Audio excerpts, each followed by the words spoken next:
नमस्ते। आप सभी का स्वागत है आज के इस कार्यक्रम में। हमारे साथ जुड़ रहे हैं अनुपम मिश्रा जी और आप सभी से जुड़ अनुरोध गए है हैं सर, कि नमस्कार।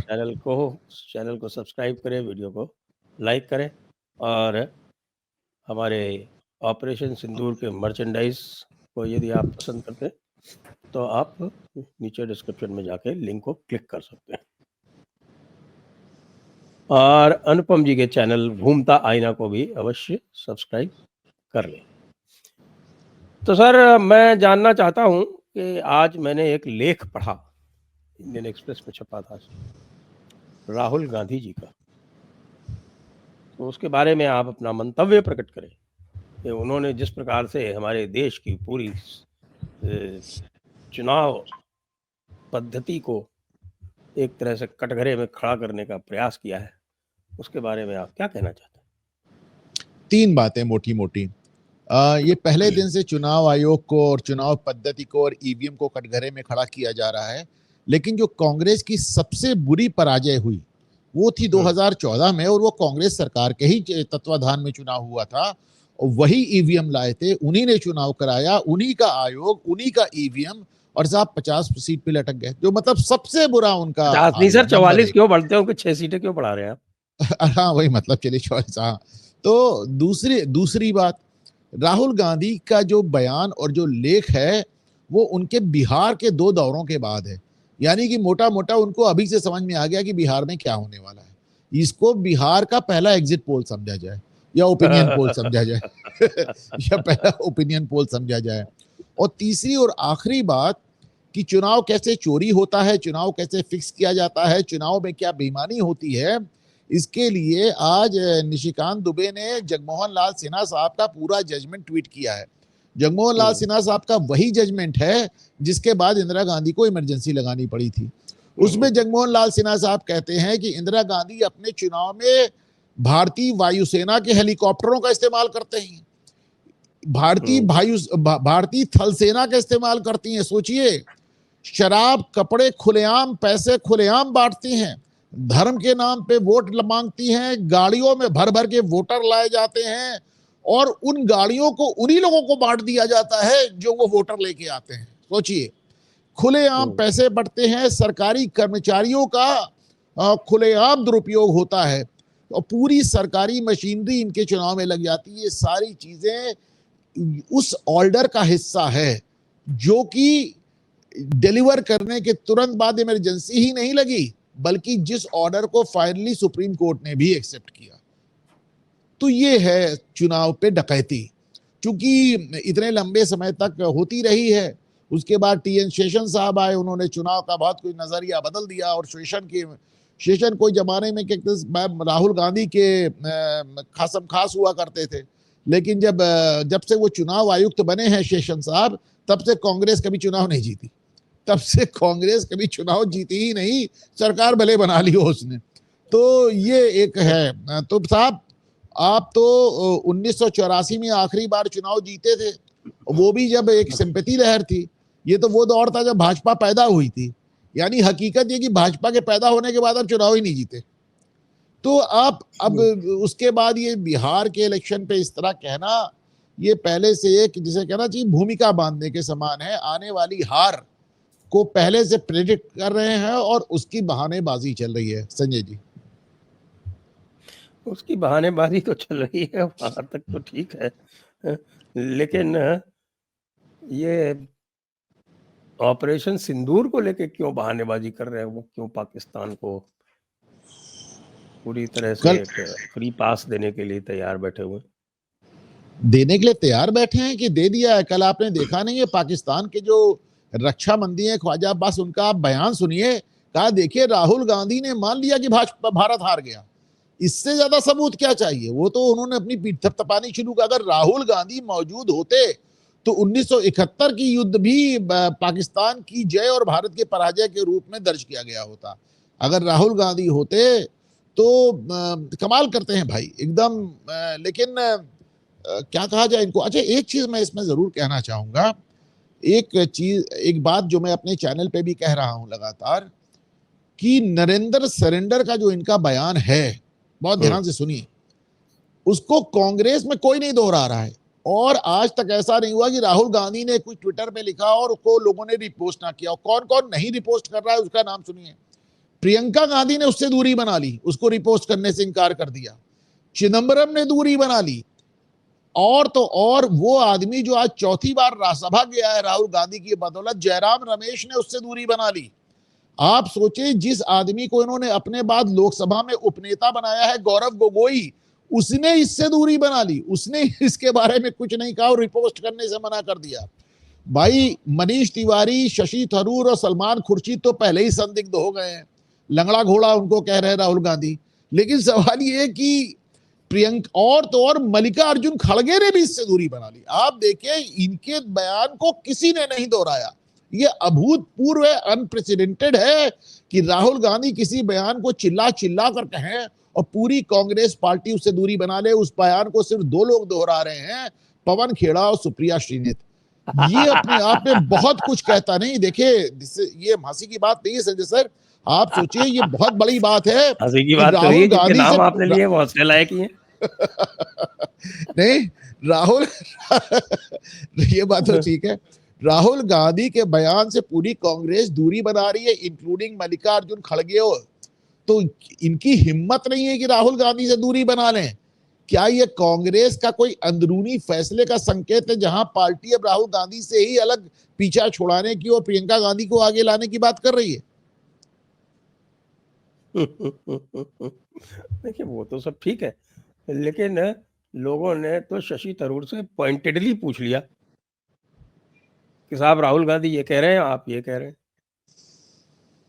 शशि थरूर ने उसका जवाब भी दे दिया ना। उन्होंने कह दिया कि भाई, अगर अपने देश के लिए बात करना पार्टी से गद्दारी है तो लोगों को खुद अपने अंतर्मन में झांक के देखना चाहिए। और किसको किसको गद्दार बताएंगे? शशि थरूर, मनीष तिवारी। अरे भाई, वो जो सोनिया गांधी के दत्तक पुत्र हैं, जो बाटला हाउस पे एनकाउंटर के बाद सोनिया गांधी के आंसुओं की गवाही दे रहे थे, सलमान खुर्शीद, वो भी, उनकी बातें भी बदले बदले मेरे सरकार नजर आते हैं। वो तो साहब 370 हटाने की पैरवी कर रहे हैं खुलेआम, जो कि पार्टी लाइन के एकदम ही खिलाफ जाके वो कह रहे हैं जब से 370 हट गया है कश्मीर में जान आ गई।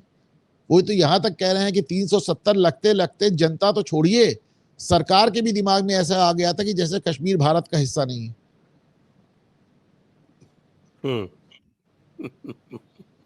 कश्मीर को तो भारत का हिस्सा ऑफिशियली बना रहे हैं मोदी जी कल। हाँ, वो भी, लेकिन उसमें भी एक बात ध्यान रखनी है, उसपे भी आपको देखना चाहिए कि पाकिस्तान के यूट्यूबर जो हैं और पाकिस्तान के जो मेन स्ट्रीम चैनल हैं, वो कल के वंदे भारत के उद्घाटन पर क्या प्रतिक्रिया दे रहे हैं और राहुल गांधी क्या प्रतिक्रिया दे रहे हैं। वो प्रतिक्रिया शून्य है राहुल गांधी। और वो वहां वाले जो है वो पूरे पैनिक से, जिसको कहते हैं पैनिक स्ट्रिकन है। अरे भाई, वहां के लोगों से तो इस तरह की प्रतिक्रिया आ रही है कि ये वीडियो एआई जनरेटेड है, ऐसा ब्रिज इंडिया बना ही नहीं सकती।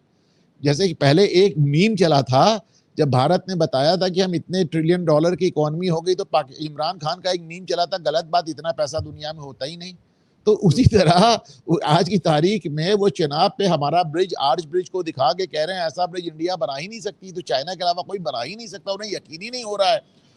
सदमे में राहुल गांधी भी है, सदमे में राहुल गांधी भी हैं, उसके बारे में कोई बात नहीं कर रहे हैं। सुप्रिया श्रीनेत अलग कह रही हैं, जरूर कह रही हैं कि भाई मनमोहन से राहुल, इन्होंने, मोदी जी ने इसमें तिरंगा क्यों फहराया, मनमोहन सिंह को का पुतला खड़ा करके उससे तिरंगा फहरवाना चाहिए था, उनका भी योगदान है।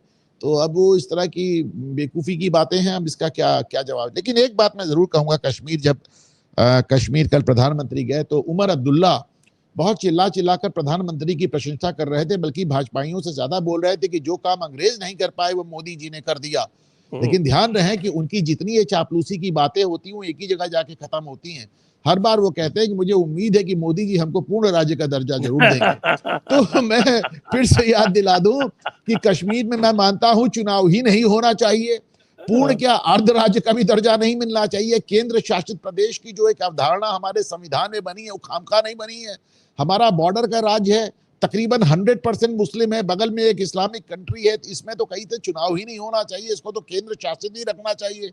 अब पर जब चुनाव कराने का ब्लंडर आपने कर ही दिया और उसका अंत आपने पहलगाम में देख ही लिया, तो कम से कम पूर्ण राज्य बनाने की मेरा ख्याल से ब्लंडर भारतीय जनता पार्टी सरकार को नहीं करना चाहिए, क्योंकि अब्दुल्ला जितना कुछ बोलते हैं ये चापलूसी वाले बयान, उस सब में उनके दिमाग में एक ही बात होती है, किसी तरह पूर्ण राज्य मिल जाए। और जाहिर सी बात है, हमारे देश में मुख्यमंत्री के पास पुलिस ना हो तो अपने आप को मुख्यमंत्री दूर कॉर्पोरेटर भी नहीं समझता। हाँ, देख लीजिए ना, बेचारे अरविंद केजरीवाल यही कहते केजरीवाल यही कहते हैं, और नहीं, समाप्ति नहीं हो गए, उनके अंदर ये कुंठा इस कदर भर गई कि जब उनको पंजाब मिला तो उन्होंने, पंजाब पुलिस का बस चला होता तो उन्होंने ट्रम्प को भी गिरफ्तार करवा लिया होता। पंजाब पुलिस को तो उन्होंने ऐसे भेजना शुरू कर दिया, ऐसे सर्जिकल स्ट्राइक करानी शुरू कर दी, पूरी दुनिया, मतलब जम्मू तक पहुंच गई उनके, कश्मीर तक पहुंच गई उनकी पंजाब पुलिस। वैसे ये जो जम्मू कश्मीर की बात है ना, इसके ऊपर गंभीर चर्चा आवश्यक है, क्योंकि मैं तो बहुत समय से इसका हामी हूँ कि जो कम से कम ये जो कश्मीर वैली है, ये तो सदैव और सदैव ये रहनी चाहिए यूनियन टेरिटरी, केंद्र शासित प्रदेश, एग्जैक्टली और एग्जैक्टली जम्मू एग्जैक्टली को पूर्ण राज्य का दर्जा देना चाहिए। पूर्ण राज्य का दर्जा देकर उसको एकदम अलग कर दीजिए। आपके पास एक हिंदू बफर स्टेट वहां पे मौजूद हो जाएगा। कश्मीर वैली को हमेशा हमेशा के लिए केंद्र शासित प्रदेश बना दिया जाना चाहिए। पर क्या इतना दम है मोदी सरकार में? साहब, दम कम से कम जब पाकिस्तान का आता है तब तो दम ही दम होता है। ये अंदर वाला जो पाकिस्तान है, भाई देखिए, उसके सामने क्यों? ये बड़ी अजीब बात है। मोदी जितना साहस अंतरराष्ट्रीय स्तर पे दिखाते हैं, वो डोमेस्टिक स्तर पर उतना साहस नहीं दिखाते। मैं क्या बताऊं, अभी इसी तरह मैं हर जगह ही देख रहा हूं। उत्तर प्रदेश में अभी एक भाजपा की एक बैठक हुई और सर्वे में ये निकल के आया कि योगी आदित्यनाथ जितने पॉपुलर उत्तर प्रदेश के बाहर है, उतने पॉपुलर उत्तर प्रदेश में नहीं। तो मतलब उत्तर प्रदेश के बाहर ज्यादा पॉपुलर है इस समय वो। इसी तरह मोदी जितना साहस बॉर्डर के पार जाके दिखाते हैं, अंदरूनी क्षेत्र, अंदरूनी राजनीति में, वो लगातार, आप दिल्ली पुलिस का हाल देख लीजिए, दिल्ली पुलिस का हाल देख लीजिए, लगातार वो अमित शाह मैंने मान लिया कि भाई वो मणिपुर से लेके छत्तीसगढ़ तक बिजी हैं, तो दिल्ली पुलिस सौंप दिया गया है लेफ्टिनेंट गवर्नर और कमिश्नर पुलिस को। और इसको अदरवाइज मत लीजिएगा, पर वो नौकरशाही, पूरी नेहरूवियन युग की नौकरशाही, कांग्रेस युग की नौकरशाही, वो अभी भी गले तक सेकुलरिज्म के दलदल में धसी हुई है, वो काम ही नहीं कर रही उस तरह। वो तो बिल्कुल सही बात है आपकी, 100% करेक्ट, 100% करेक्ट। लेकिन ये बताएं कि अंतरराष्ट्रीय स्तर पर भी जो हम देख रहे हैं, तो ये पश्चिम वाले जो हैं, मोदी से इतना परेशान क्यों हैं? मोदी से परेशान नहीं है, वो भारत के उदय से परेशान है, वो भारत से परेशान है। मतलब लेकिन वो तो ये मानते हैं ना कि अगर भारत को राहुल गांधी के हाथ में दे दिया जाए तो कोई दिक्कत नहीं है। नहीं, उन्हें दिक्कत तब इसलिए नहीं है क्योंकि राहुल गांधी और कांग्रेस के नेतृत्व में वो अपने हिसाब से देश की नाक में नकेल डाल के चला लेते हैं। तो ये उनको बर्दाश्त नहीं है कि भारत का कोई नेता उनकी आंख में आंख डाल के बात करे उनको, और बड़ी बड़ी बातें करें, बड़ी बड़ी धमकी दें, बड़ी बड़ी चीज करें। ये बात उनको बिल्कुल बर्दाश्त नहीं है कि जिन लोगों को वो सभ्य बनाने आए थे, सबसे पहले वैक्सीन बना के वो उनको फ्री में वैक्सीन दे रहा है। तो ये बात उनको गले नहीं उतरती।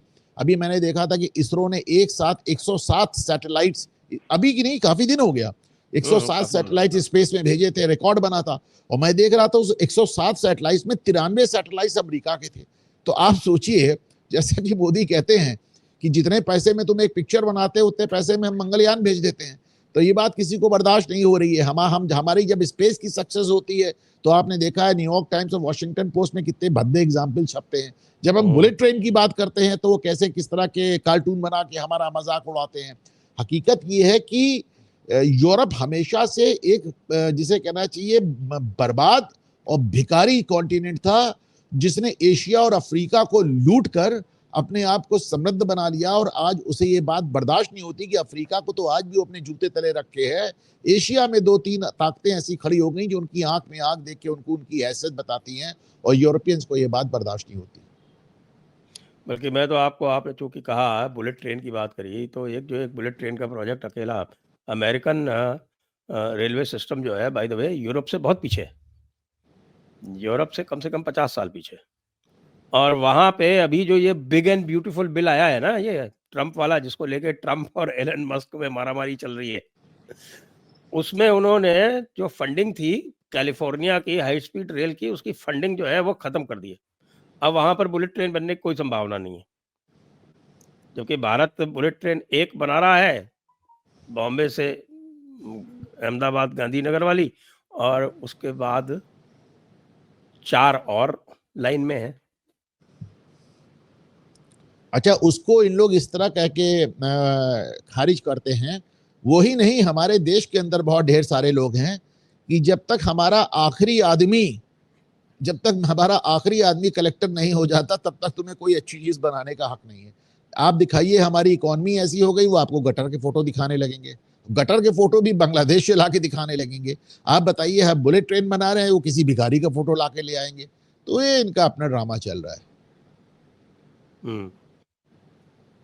तो अब इसको लेके तो साहब हमारे कांग्रेस वाले जो हैं वो तो सबसे अधिक चिंतित हैं, और वो बराबर ये लिख रहे हैं कि साहब आप जो हैं वो एलन मस्क और ट्रंप में मीडिएट नहीं कर पाए, जबकि उन्होंने मीडिएट कर दिया आपके और पाकिस्तान के बीच में। मुझे तो लगता है मीडिएशन हो गया। जिस समय एलन मस्क और ट्रंप का झगड़ा अपने चरम पे है, तो आज 7 तारीख को भारत ने स्टारलिंक को अनुमति दे दी। तो भारत ने तो अपना फैसला सुना दिया। भारत ने तो अपना फैसला सुना दिया।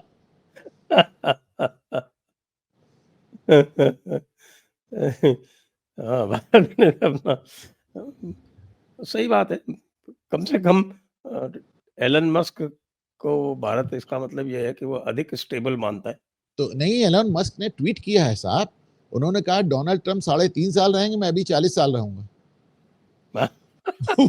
उन्होंने धमकाया तो रिपब्लिकन सांसदों को है, लेकिन बात पूरी दुनिया को समझ में आ रही है। हाँ, ये बात तो बिल्कुल सही है। ये बात तो आपकी बिल्कुल सही है, इससे मैं 100% सहमत हूँ। और हाँ, लेकिन एक बात हमारी अभी जो पूरी जो हुई नहीं, उसका थोड़ा-सा और खुलासा आवश्यक है कि ये जो हमारा जो सांसद प्रतिनिधि दल गया था, जिसमें शशि थरूर भी थे, जिसमें मनीष तिवारी भी थे, जिसमें सलमान खुर्शीद भी थे, और उन्होंने ऐसी बातें कहीं जो कि राहुल गांधी ने जो कुछ भी कहा है, उससे बिल्कुल आपके 180 डिग्री ऑपोजिट है। लेकिन अभी तक उनके ऊपर किसी तरह की कार्रवाई करने की बात नहीं आई। देखिए, इस बात के 2 पहलू मैं देखता हूं। पहली बात तो मैं ये समझता हूं कि कोई भी सांसद हो, कांग्रेस का कोई भी सांसद हो, एक बार वो गांधी परिवार के प्रभाव क्षेत्र से ज्योग्राफिकली थोड़ा दूर चला जाता है, तो उसका दिमाग काम करने लगता है। एक बार वो भौगोलिक दृष्टि से ही अगर गांधी परिवार से थोड़ा दूर चला जाता है, तो उसकी देशभक्ति भी जाग जाती है, उसका दिमाग भी काम करने लगता है। जब तक वो दिल्ली में बैठा हुआ है, तब तक गांधी परिवार उस पर इस कदर हावी रहता है कि उसे और कुछ सोचता ही नहीं। दूसरी बात, गांधी परिवार भी बड़ी कैच 22 सिचुएशन में है। और भाई, आप शशि थरूर आपकी आंख में तब से कांटे की तरह गड़ रहे हैं जब से उन्होंने आपने एक कठपुतली बैठाना चाहा खड़गे के रूप में, उन्होंने उनको चुनौती दे दी। गांधी परिवार ऐसी चीजें माफ नहीं करता, कभी नहीं माफ करता कि साहब आपने उनके कठपुतली के खिलाफ खड़े होने का प्रयास किया। तो तभी से आप देखिए शशि थरूर को रन डाउन कर रहे हैं। आप सोचिए कि शशि थरूर के रहते हुए गौरव गोगोई को उपनेता बनाया गया, शशि थरूर को बोलने का मौका नहीं मिलता, लेकिन शशि थरूर उनके गले की एक ऐसी हड्डी बन गई जो ना निगली जा रही ना उगली जा रही है। जब तक वो पार्टी में है, वो महीन तरीके से पार्टी को धो रहे हैं। आप पार्टी से निकाल देंगे तो एकदम छुट्टा हो जाएंगे, कहीं भी चले जाएंगे। अभी तो अगर वो पार्टी छोड़ेंगे तो उनकी सांसदी चली जाएगी, पर आप निकालेंगे तो अपनी सीट समेत कहीं चले जाएंगे। तो इसलिए ये कहा ना कि ना निगला जा रहा है ना उगला जा रहा है। मनीष तिवारी भी काफी वोकल हो चुके हैं, और सलमान खुर्शीद तो पता नहीं क्या नींद में बोल गए हैं। उनको तो लौट के बहुत ढेर सारे जवाब देने होंगे। सब 370 को डिफेंड 370 के रिमूवल को डिफेंड कर रहे हैं। एग्जैक्टली मुलायम सिंह कहते थे मैं किसी को भी माफ कर सकता हूं, एक यादव जो मेरे खिलाफ बोले मैं उसको माफ नहीं कर सकता। इसी तरह सोनिया गांधी एक बार मनीष तिवारी और शशि थरूर को तो माफ कर सकती हैं, एक मुस्लिम सांसद उनके खिलाफ बोल रहा है, उनकी इच्छा के खिलाफ बोल रहा है, ये कभी एकदम क्षमा योग्य अपराध नहीं है। ये तो बहुत आपने जो है वो कठोर बात कह दी। और अभी मैं देख रहा था कि उत्तर प्रदेश की यदि बात करें तो मैंने कल अखिलेश यादव की एक प्रेस वार्ता देखी थी।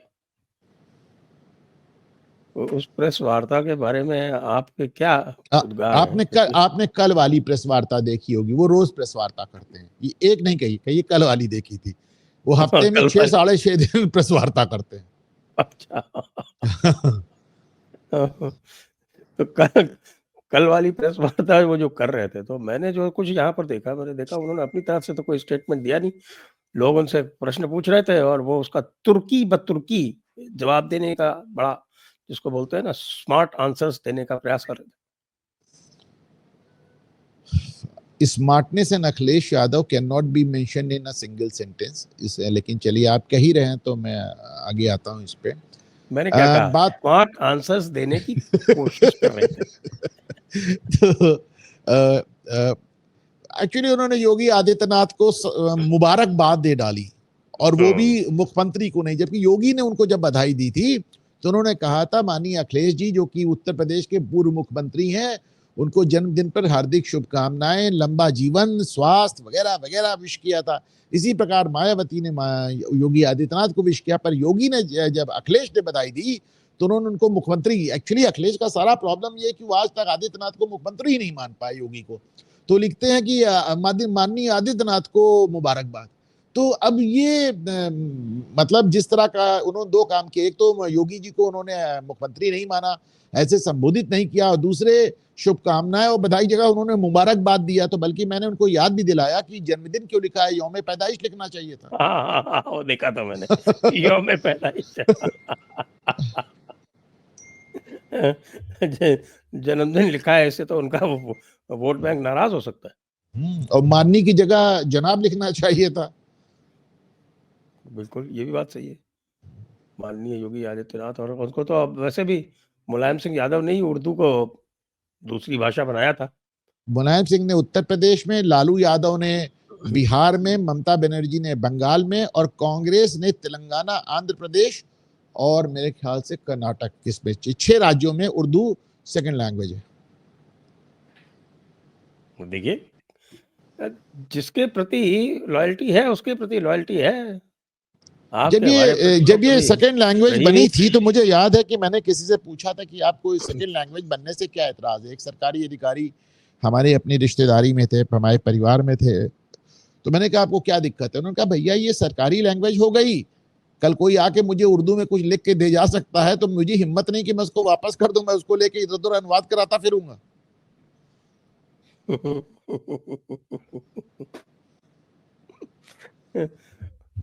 हाँ, वैसे इसका उपचार जो है वो उत्तराखंड ने तो कर दिया। उत्तराखंड ने अपनी दूसरी भाषा संस्कृत को घोषित कर दिया। अब आप अरे भाई, उर्दू का उपचार तो सबसे बड़ा मुजीबुर रहमान ने, वो मतलब आप देखिए ना, सबसे पहले बांग्लादेश में हुआ था। उर्दू के नाम पे ही तो इतना बड़ा युद्ध हुआ। उर्दू ही स्वीकार करने के लिए तो बंगाली तैयार नहीं था। आज ममता बनर्जी उर्दू में ट्वीट कर रही हैं।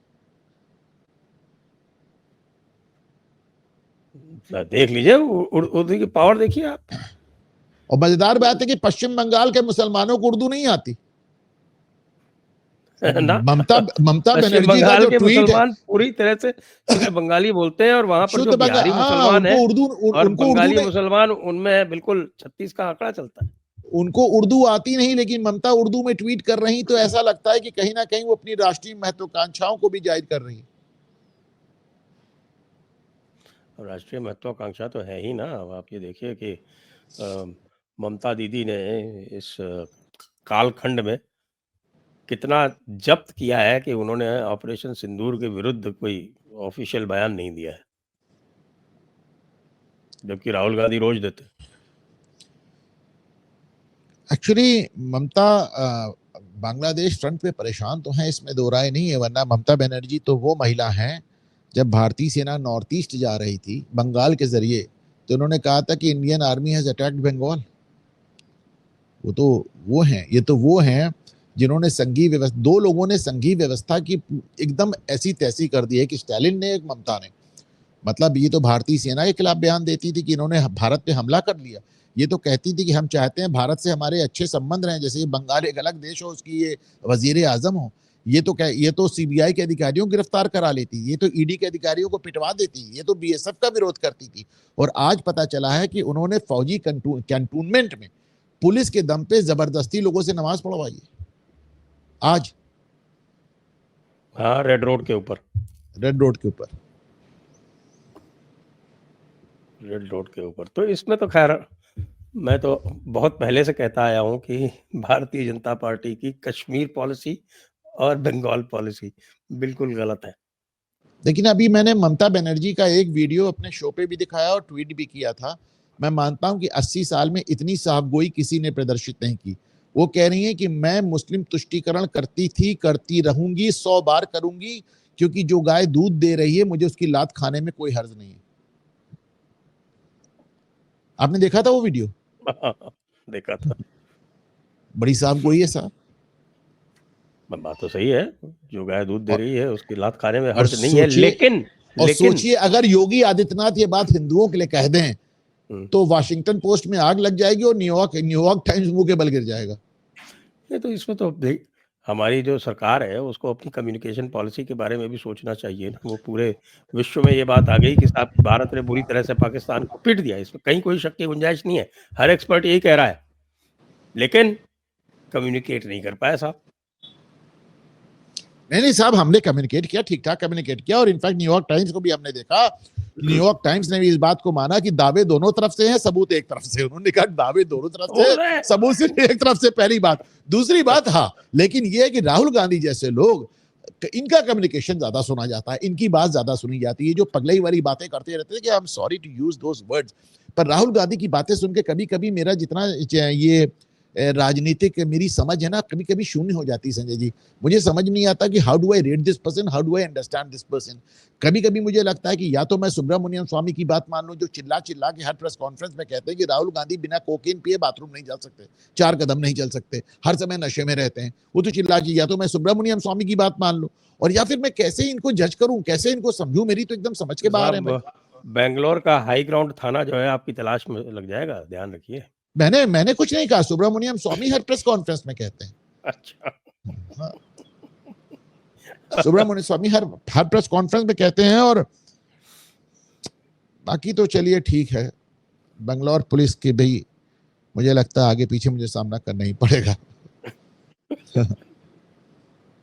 बेंगलोर पुलिस का आपने कर लिया तो हम भी कर लेंगे। वैसे हालात आपने देखे ही है। पुलिस ने कहा कि साहब नहीं हो सकता है इतने शॉर्ट नोटिस पे, ऊपर से डांट पड़ी, करना पड़ेगा। और उसके बाद फिर बाद में पता चला कि पुलिस कमिश्नर से लेके बाकी सब कुछ जो है वो उनके ऊपर कार्रवाई होगी। पुलिस कमिश्नर गए, डीसीपी गए, वहां के और जो अधिकारी थे वो सब गए। इस समय सिद्धारमैया का बस चले तो डीके शिव कुमार को बर्खास्त कर दे वो। तो उसकी बात तो आप जाने दीजिए। लेकिन ये है कि ये जो एक पावर स्ट्रगल चल रहा था कर्नाटक में डीके और सिद्धारमैया के बीच में, उसमें कहीं ना कहीं सिद्धारमैया की पोजीशन वीक जरूर हुई है। वो कैसे? देखिए, तो बात हुई थी कि साहब 2.5 साल वाली बात थी। सिद्धारमैया के किसी भी अंदाज से लग नहीं रहा था कि वो अपना 2.5 साल वाला कमिटमेंट। आपको याद होगा भूपेश बघेल से भी पहले 2.5 साल की बात हुई थी। 2.5 साल के बाद भूपेश बघेल ने ठेंगा दिखा दिया, मैं नहीं हटता, जाओ क्या है जो करना है कर लो। 5 साल रहा बंदा, कंटिन्यू किया। बताते कि सब कांग्रेस में भी इस तरह की बात हुई है। डीके शिव कुमार को इस बात का आश्वासन दिया गया कि 2.5 साल बाद आप मुख्यमंत्री हो जाएंगे। लेकिन सिद्धारमैया कहीं से हटने के मूड में नजर नहीं आ रहे। वैसे भी उनको मालूम है कि उनकी आखिरी पारी है, तो आखिरी पारी वो ट्रम्प की तरह खेलना चाहते हैं। तो अब ये जो एक कांड हुआ है उसमें आपने देखा कि डीके शिव कुमार फुट फुट के रो रहे थे मीडिया के सामने। तो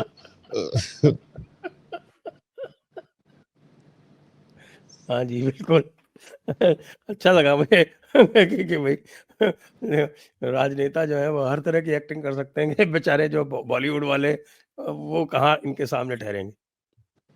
नहीं, वो एक्चुअली एक ट्वीट चलने लगा सोशल मीडिया पे, बड़ा बयान चलने लगा कि जब कुंभ में भगदड़ हुई थी तो योगी भावुक हो गए थे। तो इससे उनको आइडिया आया। उन्होंने कहा योगी अगर भावुक हुए तो मेरा तो फुट फुट के रोना ही सही रहेगा। बस अंतर यही था कि वो मुख्यमंत्री थे, ये उप मुख्यमंत्री हैं। बड़ा अंतर है ये, छोटा अंतर नहीं। लेकिन वो अपने को सीएम इन वेटिंग मानते। अब सीएम इन वेटिंग का क्या होगा? जो कर्नाटका की स्थिति है उससे तो दिख नहीं रहा कि वो अगला चुनाव जीतेंगे। हाँ, लेकिन ठीक है, अगला चुनाव अगर नहीं भी जीतेंगे तो कम से कम सिद्धरमैया का तो कांटा हट कर्नाटक जाएगा। में अगला चुनाव कब है सर? 2028 की पूर्वार्ध में।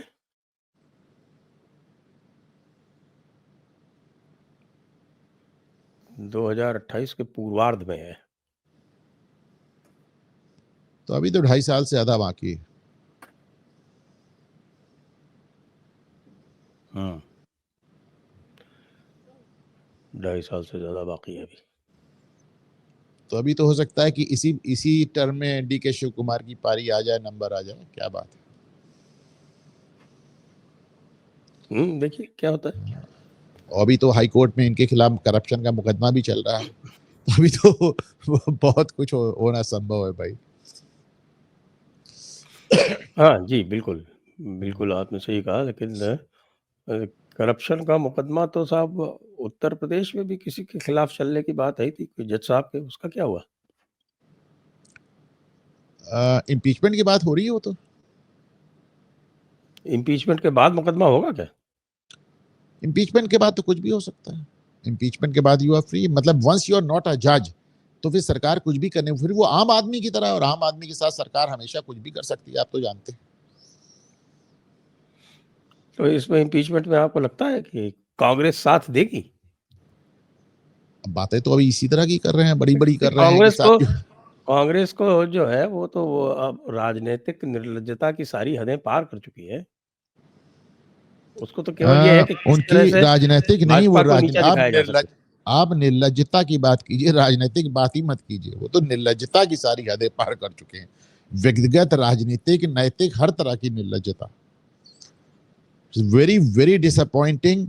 और जब से छोटे से मैं राजनीति देख रहा हूं, मैंने आज तक ऐसा दौर नहीं देखा जहां पे सरकार का विरोध और देश का विरोध में कोई अंतर ना बचे। बात तो सही है ना। अब तो आप सरेंडर मोदी भी आ गए तो अब क्या बचे? जो बातें कर रहे हैं राहुल गांधी, उसको कैसे एक्सप्लेन करेंगे आप? वो करेंगे साहब मैंने कि तो कहा ना कि मेरी राजनीतिक समझ यहां फेल हो जाती है। मेरी राजनीतिक समझ फेल हो जाती है। बिहार में जिस प्रकार की राजनीति कर रहे हो वो जाके दशरथ मांझी के यहाँ जाते हैं और वहां पर जिस तरह से दशरथ मांझी की मूर्ति पर माल्यार्पण करते हैं, जिस प्रकार से उनका 5 स्टार टॉयलेट वहां पर दिखाया जाता है, तो वो किस तरह की मैसेज की राजनीति कर रहे हैं? मैसेज की राजनीति मैंने बहुत देखी है। हमारे यहाँ अशोक गहलोत जी हैं, वो बड़ी अच्छी मैसेज की राजनीति किया करते हैं और हर बार फेल होते हैं। देखिए, मुझको ईमानदारी से, और ये बात मैं मजाक में नहीं कह रहा क्योंकि मैं जानता हूं आप बहुत जोर से हंसने लगेंगे अभी, लेकिन मुझे ईमानदारी से लगता है कि राहुल गांधी को नेशनल हेराल्ड से लेके, ब्रिटिश नागरिकता से लेके और सारे मुकदमों में भारतीय जनता पार्टी बचाती रही है। क्योंकि जो भाजपा का हिंदू वोट बैंक जब भी मोदी से नाराज होता है और जब वो राहुल गांधी की तरफ देखता है तो फिर घूम के कहता नहीं, मेरे को मोदी ही चलेंगे। बल्कि देखिए ये बात मैं, हाँ, जिस समय इन्होंने उनका बंगला छीना था तो बंगला छीनने की कोई जरूरत नहीं थी, और मैंने उस वक्त ट्वीट भी किया था और मैंने अपने चैनल पे भी कहा था कि भारतीय जनता पार्टी राहुल गांधी को जानबूझकर हीरो बना रही है आने वाले चुनाव के लिए। और मेरे ट्वीट के 2 दिन बाद ममता बनर्जी का बयान आया था कि भारतीय जनता पार्टी राहुल गांधी का बंगला छीन के हीरो बना रही है और कोई कारण नहीं है। भारतीय जनता पार्टी को एक विपक्ष भी देखना पड़ता है भाई। देखिए, भाजपा उन लोगों में से है जो ये भी देखती है कि साहब विपक्ष में किसको खड़ा करना है। वो तो दोनों तरफ से चाल चल रहे हैं ना। वो उन्हें मालूम है कि इधर से मोदी को खड़ा करना है, उधर से राहुल को खड़ा करना है। तो राहुल गांधी, मुझे ईमानदारी से राहुल गांधी आज की तारीख में भारतीय जनता पार्टी के सबसे बड़े ब्रांड एम्बेसडर और प्रधानमंत्री नरेंद्र मोदी के सबसे बड़े रक्षा कवच नजर आते हैं। जी। और जब तक राहुल गांधी हैं और राहुल गांधी एक प्रकार से सर्वे सर्वा ही हैं, ओनर हैं कांग्रेस पार्टी के, सारे काम वही करते दिखते हैं। हालांकि जब बात आती है अध्यक्ष पद की तो खड़गे जी को आगे कर दिया जाता है। खड़गे जी तो नहीं, केवल खड़गे इसीलिए जी हैं। को सिर्फ तब आगे खड़ा किया जाता है जब वो उनको छाता वता लेके खड़ा होना होता है सोनिया जी के लिए। बाकी आप जो कुछ है सब राहुल गांधी हैं। और मेरा मानना है कि राहुल गांधी को देखकर कांग्रेस को कोई वोट नहीं देता। कांग्रेस को नंबर 1 वो लोग वोट देते हैं, अगर एकदम शुरुआत से देखें तो वो लोग सबसे पहले मान लें वो सेकुलर हिंदू, तथाकथित सेकुलर हिंदू जो इतना कंफ्यूज्ड हैं कि उनको आरएसएस, भाजपा, हिंदुत्व नाम से इतनी बू आती है कि उनको कांग्रेस के अलावा कोई सूझता नहीं है। नंबर 2 पे हमारे देश का जो दूसरे नंबर का सबसे बड़ा बहुसंख्यक समुदाय है, मुस्लिम समुदाय है, वो उसको ब्लाइंडली सपोर्ट करते हैं। उनका भी राहुल गांधी से कुछ लेना देना नहीं है, वो सिर्फ हिंदू हेट्रेड में करते हैं, भाजपा हेट्रेड में करते हैं। तीसरे नंबर पे एक क्रिश्चियन माइनॉरिटी है जो कि सोनिया गांधी का मुंह देख के इनको वोट देती है। चौथे नंबर पे वो लोग हैं जो एक कास्ट लाइंस पे इस देश को बांटना चाहते हैं और उनको अपनी रीजनल फोर्सेस को खड़ा करना है, वो इनको वोट दे देते हैं। राहुल गांधी का मुंह देख के मुझे लगता है कि प्रियंका गांधी भी वोट नहीं देती होंगी। उसके बाद भी ये 20% क्रॉस नहीं करते, तो ये सब लोग मिलके 20% में हो गए ना।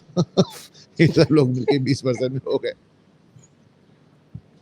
आजकल ये है पूरी तरह से ये पिछड़ों की और दलित की पॉलिटिक्स करने में लगे हुए हैं। आपको लगता है कितने % पिछड़े इनको वोट दे देंगे?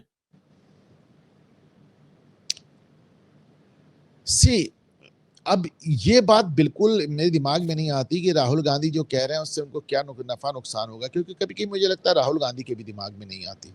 राहुल गांधी जिस तरह बोलते हैं और खास तौर से उनका जो बोलने का अंदाज है, वो अंदाज मैं आपको बताऊं, एक मेरे परिचित हैं और वो पहले बीआरओ में बॉर्डर रोड्स ऑर्गेनाइजेशन में डायरेक्टर थे, उदय शंकर श्रीवास्तव जी। तो उन्होंने इनके खिलाफ मुकदमा किया था कि अरुणाचल प्रदेश में भारतीय सैनिकों को लेकर इन्होंने अपमानजनक बातें कही थी, और वो मुकदमे में इनको जब सम्मान आया तो ये इलाहाबाद हाईकोर्ट चले गए, और इलाहाबाद हाईकोर्ट ने अभी पिछले हफ्ते सैटरडे को ऑर्डर किया, और ऑर्डर करके इनकी पिटीशन खारिज कर दी और कहा जाके डिस्ट्रिक्ट कोर्ट जाके चुपचाप मुकदमा लड़ो। तो उसमें एक चीज जो अलग से पॉइंट आउट की गई थी, ये कहते हैं कि हमारे सैनिक पिट रहे हैं, और ये कह के इतनी जोर जोर ये मेज पर हाथ मारते हैं और झूम झूम जाते हैं कि मुझे लगता है कि शायद शी जिनपिंग भी ऐसे नहीं बोल पाएगा। शर्मनाक है, लेकिन है। तो आपने सही कहा, निर्लज्जता कूट कूट के भरी हुई है। राजनैतिक निर्लज्जता, सही में इसको राजनैतिक निर्लज्जता कहना जो है वो प्रॉपर नहीं है। पूरी तरह से एक निर्लज्जता की सारी सीमाएं, सभ्यता की सारी सीमाएं, वो सब लांगे हुए। मैं तो साहब सोशल मीडिया पे मैं जल्दी किसी को कठोर वचन नहीं कहता, लेकिन राहुल गांधी एकदम आपे से बाहर हो चुके।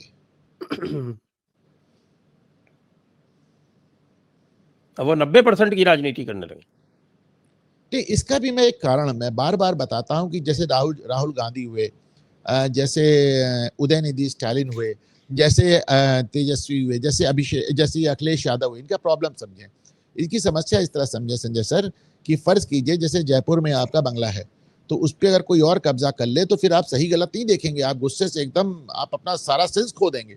उसी तरह ये डायनेस्टिक पॉलिटिशियन है, इनको लगता है कि मुख्यमंत्री और प्रधानमंत्री पद इनका वंशानुगत इनके उसके ऊपर अधिकार है, उस पर किसी और को ये बैठे देखते हैं तो सही गलत सब भूल जाते हैं और एकदम गुस्से से पागल हो जाते हैं। और मैंने अभी देखा कि साहब के योगी जी ने इतना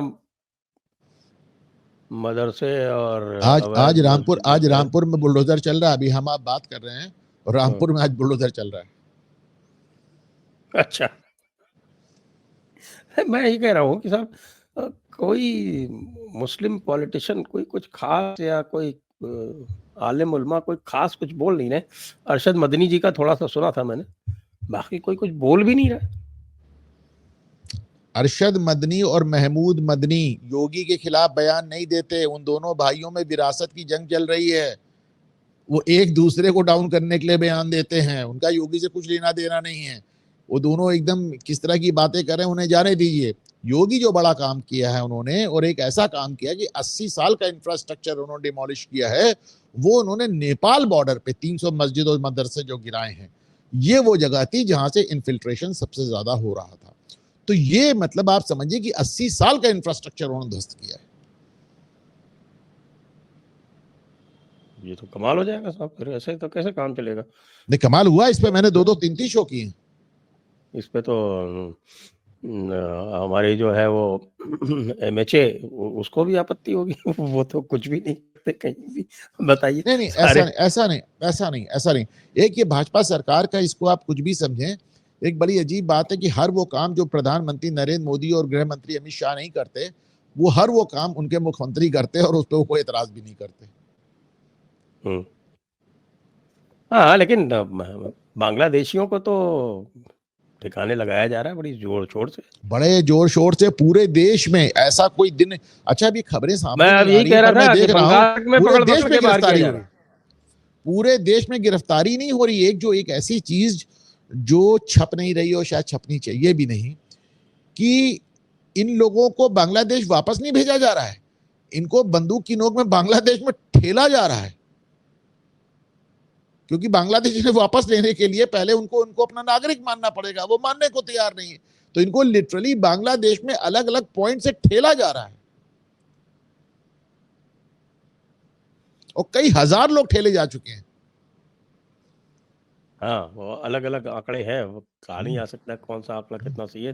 लेकिन मैं यही बीच में कह रहा था जब आप बोल रहे थे, तो मैं ये बता रहा था आपको कि पश्चिम बंगाल तक में पकड़-पकड़ के और बाहर भेजा जा रहा है। ये कैसे हो गया?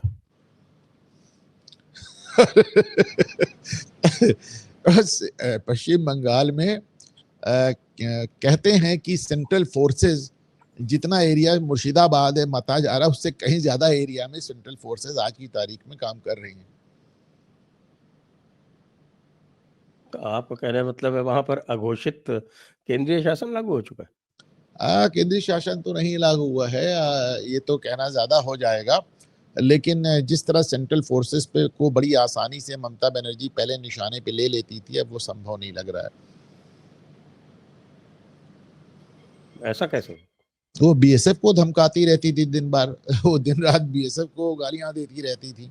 तो अब बीएसएफ देखिए तो बीएसएफ 50 से किलोमीटर में घुस आई है अब। वो 50 किलोमीटर हाँ, का जो आदेश हुआ था उसको तो बहुत अपोज़ किया था इन्होंने। और ममता बनर्जी भी कई चीजों को समझ रही हैं। आप देखिए जब हुँ, प्रधानमंत्री बंगाल जाते हैं और वो ममता हुँ। बनर्जी के कुशासन और भ्रष्टाचार की बात करते हैं, तो ममता बनर्जी का बयान 2 घंटे में पलट के आ जाता है और सारी सीमाएं तोड़ के वो प्रधानमंत्री की पत्नी तक पे कमेंट कर देती हैं। लेकिन उसके 4 दिन बाद जब अमित शाह बंगाल जाते हैं और वो बुरी तरह वहां पे ममता को धो के आते हैं, ममता पलट के कोई बयान भी नहीं देती, हुँ। क्योंकि तब तक शर्मिष्ठा केस सामने आ चुका था और ममता बनर्जी की ऑलरेडी बहुत किरकिरी हो रही थी।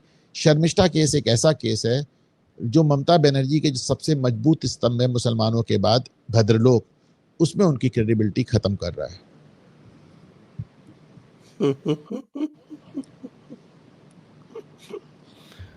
हाँ, लेकिन भद्रलोक तो अभी भी ममता जी के साथ ही है, भद्रलोक थोड़ी है।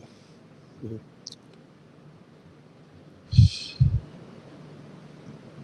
भाई एक जमाने में माना जाता था कि बिहार में चुनाव कराना संभव नहीं है, तब टीएन शेषन ने करा के दिखाया था और इतना अच्छा चुनाव कराया कि लालू यादव हार गए। तो अगर आपको बंगाल में ममता बनर्जी को हराना है ना, तो ना, अगर ना, ना, टीएन ना, ना, ना, शेषन, ना। लालू यादव हारे नहीं थे। लालू यादव टीएन शेषन की वजह से जीत गए थे। आप नहीं उल्टा नहीं बोल रहे हैं। नहीं, एक बंगाली अधिकारी था जिसको भेजा था, उन्होंने, मैं उनका नाम भूल रहा हूँ, तो तब ही गॉट दी, क्या नाम तो वो था टीएन उनका, शेषन का टाइम नहीं था, वो टीएन शेषन के बाद का समय था वो। टीएन शेषन के बाद का समय था, क्या नाम था उन अधिकारी का? वो कोई सरकार थे, क्या नाम था उनका? हाँ जिन्होंने कोई चारा सरकार घोटाले में थे, बंद किया था चारा, इनको हाँ सीबीआई। हाँ, तो उन्होंने इतना बढ़िया चुनाव कराया कि अब आपको बंगाल में अगर चुनाव कराना है तो आपके पास चुनाव आयोग तो ऐसा है नहीं, कहीं ना कहीं मुझे लगता है कि बिना सेंट्रल फोर्सेस के, बिना राष्ट्रपति शासन के, क्योंकि वहाँ की जो पुलिस है वो पूरी तरह, अच्छा केवल ऐसा नहीं कि ममता के समय में, मैं तो लेफ्टिस्ट के समय में मैंने देखा है, वामपंथी सरकार थी, उस समय भी पुलिस पूरी तरह कैडर बन चुकी थी और आज भी पुलिस पूरी तरह कैडर बन चुकी है, तो वहाँ चुनाव कराना बड़ा मुश्किल है। बिल्कुल। बिल्कुल, बिल्कुल। चुनाव तो उत्तर प्रदेश में होते हैं, पंचायत चुनाव होने वाले। हाँ पंचायत चुनाव होने वाले हैं, उत्तर प्रदेश में एनडीए के जितने साथी हैं 2027 को दिमाग में रखते हुए सब पंचायत चुनाव में भाजपा से अलग होकर टाल ताल ठोकने का प्रयास कर रहे हैं, चाहे वो राजभर हो, चाहे वो अनुप्रिया पटेल हो, चाहे वो जयंत चौधरी हो, चाहे वो संजय निषाद हो, वो सब अकेले चुनाव लड़ने की बात कर रहे हैं। उनका अकेले चुनाव लड़ने का ऐसा कोई इरादा नहीं है और ना ही अकेले चुनाव करके वो तीर मार लेंगे कुछ। वो सारा ब्लैकमेल इसलिए है कि भाई 2027 में उनको एक बेहतर बार्गेन मिल सके। बेहतर बार्गेन। चलिए आज की चर्चा को यहीं पर विराम देते। सभी दर्शकों को बहुत बहुत धन्यवाद, अनुपम जी को बहुत बहुत धन्यवाद। जय हिंद, जय भारत, वंदे मातरम।